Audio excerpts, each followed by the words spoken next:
Assalamualaikum warahmatullahi wabarakatuh. Saya akan melanjutkan bab 4 tentang mengevaluasi remote server. A. Mengenal remote server. 1.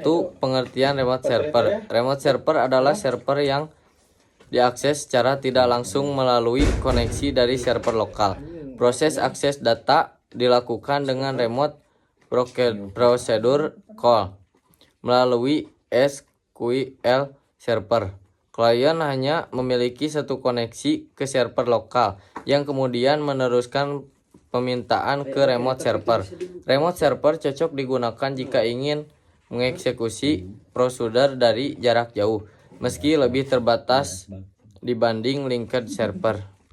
Kelebihan remote server: akses jarak jauh tetap mudah jika terkoneksi jaringan, dapat menyalakan atau mematikan PC, dan mengontrolkan penuh fitur komunikasi, video call, dan chat. Kekurangan keamanan rendah. Siapapun bisa mengakses jika tahu username dan password. Sulit dibedakan peran klien atau server. Akses bisa lambat, loading lambat. B. Telnet, Telecommunication Network. 1. Pengertian dan fungsi. Telnet adalah protokol klien server untuk remote login ke komputer dalam jaringan. Menggunakan dua program, klien di user dan server di host. Selanjutnya memungkinkan akses ke layanan jaringan seperti database, katalog, DSD. Tugas Telnet: membuat koneksi TCP, kirim input, terima output, tampilkan ke layar. Server menunggu koneksi, eksekusi perintah, kirim hasil ke klien. Kelebihan: akses jarak jauh seolah-olah bekerja langsung di komputer remote. Antarmuka yang ramah, berbasis command line. Kekurangan: tidak aman jika tidak mengenkripsikan data atau password, sangat rentan terhadap sniffing. C. Secure Shell. 1. Pengertian SSH. SSH Secure Shell dapat protokol jaringan yang menggunakan enkripsi untuk komunikasi data yang aman. Umumnya digunakan di Linux atau Unix untuk akses remote dan mengaktifkan telnet, FTP, dan RSH yang tidak aman.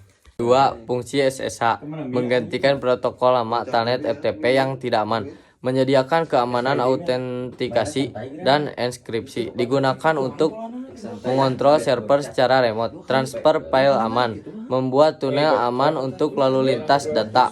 3. Manfaat SSH: data transkripsi aman dari penyadapan, bisa melakukan port forwarding melewati firewall atau proxy, memungkinkan penggunaan IP statis dan privat. 4. Cara kerja SSH: gunakan public key dan private key untuk enkripsi dan autentikasi proses kerja. 1. Klien menghubung port 22 server. 2. Keduanya setuju menggunakan versi SSH tertentu. 3. Tukar public key dan host key. 4. Tentukan algoritma enkripsi. 5. Klien kirim session key yang terenkripsi. 6. Server validasi dan kirim balik untuk verifikasi. D. Instalasi dan konfigurasi SSH. SSH server di Linux Debian. Dipastikan repositori Linux Debian sudah disiapkan untuk bisa menganalisis paket SSH. Install SSH server agar sistem bisa diakses secara remote. 2. SSH client PuTTY dan WinSCP. PuTTY aplikasi SSH client berbasis CLI, Command Line Interface. Untuk Windows, berguna untuk mengakses server Linux dari Windows. WinSCP, aplikasi GUI untuk transfer file via SSH.